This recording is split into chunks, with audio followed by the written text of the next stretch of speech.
Welcome back on this Thursday, the Guru Bar. It's our little sessions for inputs, for thinking for the next 2 3 days, and thinking and starting our getting together in live face to face on Sunday. Welcome, and my very special pranam to you all, the Brahman in you, in each one of you. Let's start with our prayers. Om Asato Ma Satgamaya Tamaso Ma Jyotirgamaya Mrityurma Amritam Gamaya. Om Shanti Shanti Shanti. O Mother, hold our hand and take us from unreal to real. Take us from darkness of ignorance to bliss of wisdom and knowledge.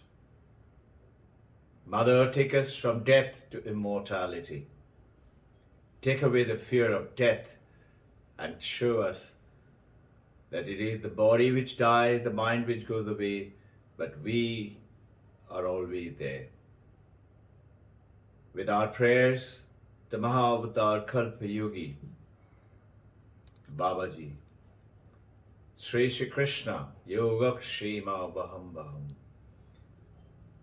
Divine Mother Jagat Janani, to hold our hand and bless us. With our prayers and blessings from beloved Gurudev Paramahamsa Yogananda, Sri Sri Yukteswar Giri and Lahiri Mahasaya, from this bringing of the wisdom of the greatest of the yogi, Swami Vivekananda, brought the Vedanta to the world, and to not just to the Western world, to common man and woman like you and me. Our pranam and seek his blessing so that we may understand. Our pranam to Holy Mother Sharada, to bless us all so that we may find no fault with anyone and seek the strength within us. With our prayers and pranam to Paramahamsa Ramakrishna,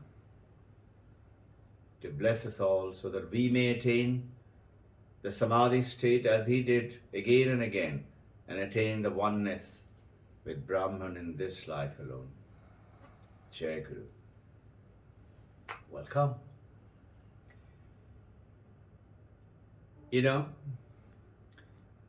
quite often many people think, many devotees, our devotees in this circle also, they think, why do we have to do it in this life alone? Where is the problem? Where is the panic? We are quite happy. I'm very blissful. I'm very peaceful. What we do not realize, what we are really and what we are missing out. It is a very simple example is, say you get a gift on your birthday. You got the gift. Are you very happy with that gift as it is wrapped up nicely, put a ribbon? Or you're eager to open the gift and see what is inside and utilize it for what it is meant for? Maybe a mobile, maybe a watch, maybe whatever. Isn't it? But what has happened is you and I, we are today in the modern world, gone past the Vedantic and from 18th century onwards, influenced by the Western world. And the education system from 16th century, influenced by the Britishers, convent-based education, and post-independence, the same stage continued, and the ministry went ahead and made curriculum-driven education, and it was not the education as it used to be in the ancient India. Swami Vivekananda, in his book on education, he's saying, What we want is education for character. You and I learn education to learn, get degrees, get job oriented internships, and then become a doctor, engineer, professor, teacher, computer software, and earn money. And those of us who are not interested in studies, we oriented ourselves skill oriented and learn skills to get a job and apply and get through the engagement. What? Get what? Money, name, fame, good position, good standard, good health, good relationship, a nice happy home. And all this we are looking for it out there. Out there meaning because I have to go there and learn that skill, go there to that school or the college and get a degree. And if I can get a degree from Harvard or Stanford, I have done it for my life. I have done, made up. I will sure be vice president or president. So the learning was for earning money, converted by the Britishers, not the true Indian. Vivekananda is saying in another place, that system of education, which aims at educating our boys and girls in the same manner as that of the man who battered his donkey and was told that it will turn into a good horse if you beat him, should be abolished. Look carefully, you and I were battered mentally, intellectually, conceptually. What is conceptually? Look carefully. We all went to school to do three things. Number one, learn to write. We know how to write. We learned how to write. How many do you know today, my dear beloved friends, devotees, who loves to write, including between you and me, to our friends, our parents, our brothers, sisters, our official colleagues? It's so difficult to find somebody who does a good composition, isn't it? Look, we learn to read in the school. We know how to read. How many do you know who cannot sleep without reading? And how many do you know who has the concentration power to stay reading for 2 hours, 3 hours, 4 hours? Whereas in the professional organization, people like you and me, they read for hours. Their concentration is so much. It's very applicable in today's talk. Our talk is today focused on the 3 powers of the human mind, very special powers, which we don't use or use it unconsciously, partially. That's the gift which is there with us. A mind which is a master. My mind, if it is my master, is a very, very bad mind, which tells me all the time what to do. I get a good idea. New Year resolution or just suddenly resolution because I had a good talk or met a good person, good spiritual. I want to change my life. Tomorrow morning, 3 o'clock, I want to get up, or 4 o'clock, and I want to Brahma Muhurta, I want to start my meditation and practices. Morning when you're supposed to get up, mind says, hey, listen, you want to go and do it, go. I'm not going. You never asked me. Did you discuss with me? Mind is a bad master. But when the mind is under control, through these special powers, the mind can do anything. Now, think of a question. We know that if I want to make anything sweet, these days we will use sugar cube. Just think, understand. I know if I want to make my tea, coffee, sweet dish, put sugar in it. I am asking a question. What is it that you have to put to the sugar to make it sweet? This is Vedantic question. You will say, sugar to make it sweet? What silly question? Exactly. This is the exactly silly situation you and I are in. What do I have to do to make yourself powerful? Hey, you and I are powerful. tremendously powerful. Only thing, we have forgotten about our powers and our intention of sharing with you. These talks was taken from Swami Vivekananda's talk. In Jnana Yoga, he's talking about the powers of human mind. I'll share with you a little bit today. And we are doing a sessions on Sunday, we'll do a little more. Now, this power of concentration is the first power. If you want to do anything, you have to learn to concentrate. You can't do anything by being fickle-minded. Fickle-minded is like a monkey not climbing the tree. It climbs a little bit, so we are doing a little bit of usages of the concentration, and then jumping from one branch to the other branch and the one tree to the other tree, same level, more or less, and traveling sideways. We are doing, our mind is going there, going there, going there, going there, scattered mind, not concentrated, not focused mind. Without the focused mind, you know what is happening today? This mobile, computers, televisions, these digitized things are such a big distraction. I want to do my work, office work with my computer or with the mobile. As I switch it on, as I'm doing it, suddenly something comes, ting, and you look at that flashing, and you click on it. There you go into somewhere else. And you say, oh, what did I start for? Sometimes even you forget. What did I ask for? Oh, I wanted to place an order with Amazon.com. You go back to. So these digitized world today, for children, for youth, for you and me, adults, has been a big distraction. You cannot do anything today with a concentrated, focused mind because always there is something to distract you. The advantage of in the meditation process, what does it do? It helps you to get control of the mind, learn how to put power of that mind and use it to gain anything, whatever you wish.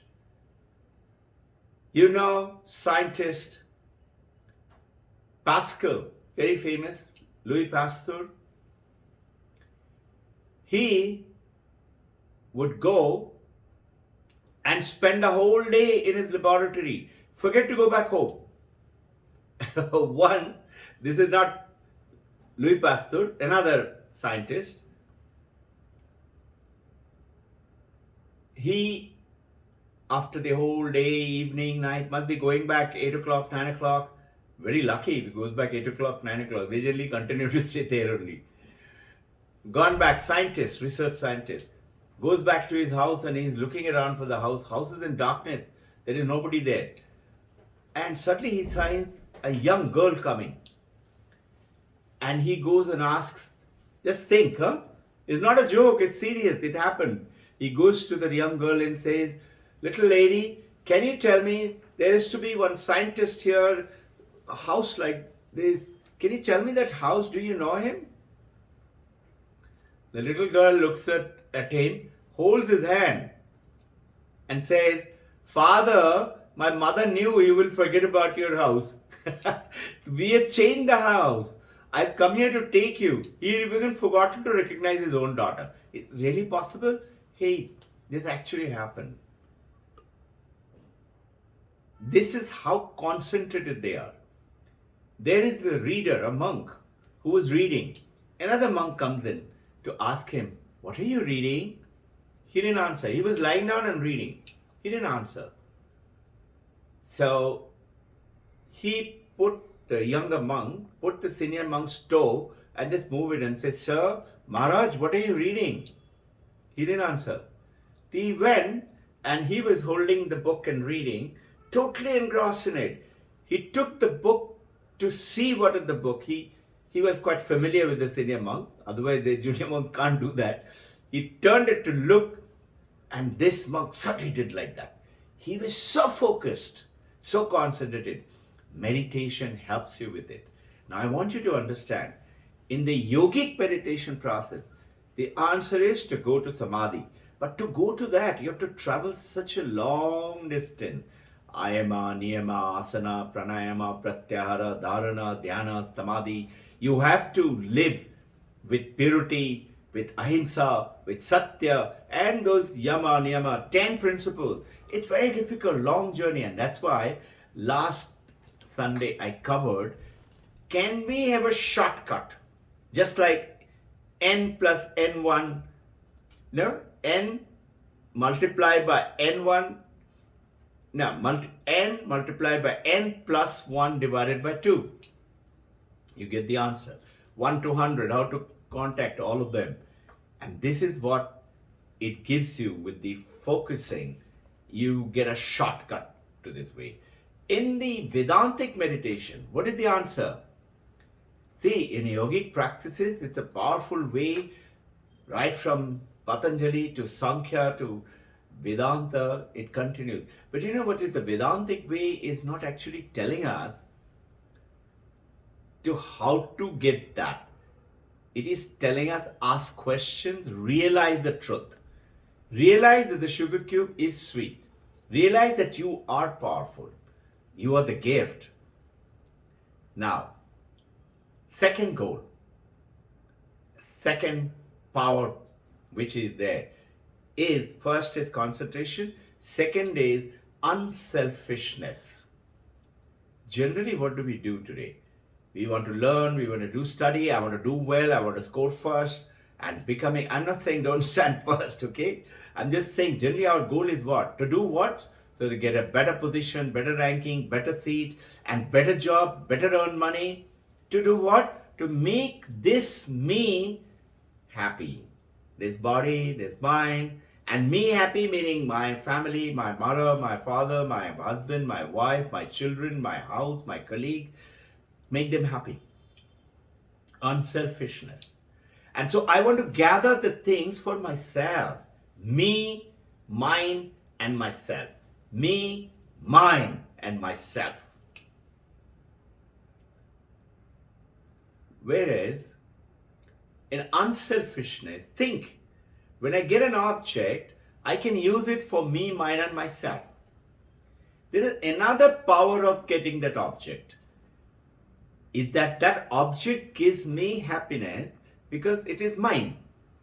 But object also gives me a gadget, an object, or any gift that to give happiness to somebody else. Isn't it? Whether it is food or a gift or a car or a mobile or something, or knowledge or wisdom or time, even kindness, even a smile. If I smile, most people, almost everyone, will not going to smile, will not going to scowl back at you, will be smiling. Just like when you smile at a mirror, the mirror smiles back at you. Smile at the world of people will smile back. And if somebody doesn't, you just smile back again. He cannot continue to scowl. So I have something which can give it to others unselfishly to bring happiness from them.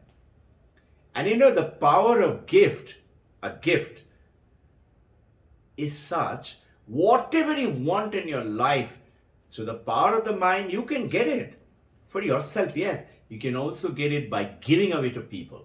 Whatever you give, the golden rule of the ancient Vedanta, if you want something, give it to someone first.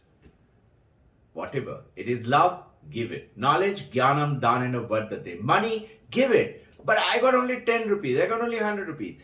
Give it. Just watch how it will come. I'll just give you one of my, I was talking about this to one of my friend. He's of Islamic faith, and he had gone to Iraq in Samarra in a mosque. And when I told him this, he said, you know, sir, this has happened with me. I said, okay, tell me. He said, me and my friend, I went and stayed with my friend in Samarra, and he and my friend, we went to see the mosque. It's a huge mosque. Samarra Mosque is one of the world famous mosques. Lucky I have been there. The beautiful mosque, huge. He said, We went, we prayed, and we came back, and we thought, let's sit down for a while. We'll have some coffee or some snacks. There must be some stall or something there. He said, as we sat down, there was a man with a woman and two kids, and he was looking little pained and distraught. But they were like that, so many. I didn't pay attention. The gentleman is telling me, I won't tell you the name. He's quite well known. All of you may be knowing him. Surely will know him if I tell you what he does and what's his. So he said, sir, we sat down. I was not paying attention because like that there are so many people. One man, one of them comes down to me and he says, sir, will you give me some money? I've lost all my money and I'm with my wife and two kids and I want to get back to my country. I don't have any money. So this man said, the first I thought, but what he had done, he had put all his dollars, told his friend's wife, keep it in the cupboard. When I come back, I will take it from you. He said, I took only $200 in my pocket if I need anything. So I looked at my friend, the gentleman is telling, I looked at my friend just smiled and said, give it, like that. It's okay, this is a holy place, give it. So he smiled, he's a very wonderful person. He put his hand out, took out $200, he looked at it and think, let me give him $100. His friend, who was a spiritual friend, he said, give it to him. So this gentleman smiled and gave him $200. This man was so happy, he did adab and saluted him and went off with his family. He said, then I went to drink that coffee or something or eat something. And he said, then I suddenly realized that I asked my friend, hey, you got some money? I've given my $200. So that gentleman said, no, I didn't know that we were going to order something and I thought you got money. So this gentleman said, oh, that means we can't drink it. Anyway, it doesn't matter. We have done a good job. He was feeling very happy. So he put his hand inside to take out his handkerchief and he found on the other pocket, there is another $200. Can you imagine? And he's telling me, it is true. When you give something unselfishly to someone, it will always come back to you. And Sharadam, we all our friends, colleagues have experienced it again and again and again. Remember this. If you want something in your life, give it first. So unselfishness. Opposite of selfishness. Second power. So first is concentration or focus. Second is unselfishness. Third power is power of setting a goal. You must have a goal in our spiritual journey or in your business journey or your academic journey or your examination journey or your journey. Supposing you go to the car, you don't get into the car on a Sunday morning and look at your wife and children or your husband and say, where are we going? You already have a goal. You know I'm going to, let's say, Mumbai or I'm going to Aati Hai Kya Khandala. I'm going to Khandala. Something, you know where you're going. You must have a goal. If you don't have a goal, you're like that monkey jumping here, there. But our intention through the meditation is to make the monkey calm down and focus and get the control of the mind. That's how you do the control of the mind and make it climb up and up and up to the top of the tree, which is our journey, which is attainment of oneness, not separatedness. Separatedness comes in with I, me, my name and myself, this body. I'm a man, I'm a woman. So, goal setting. Goal setting takes you to anywhere. Whatever attainments you have done till today, look carefully. You had a goal in your mind, knowingly, unknowingly. Set a goal.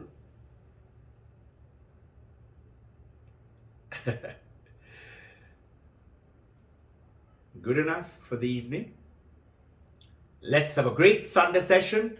Welcome everybody. Look forward to seeing you. Observe all the precautions, which you all know what it is. And let's Have a great attainment of fun. Jai Guru.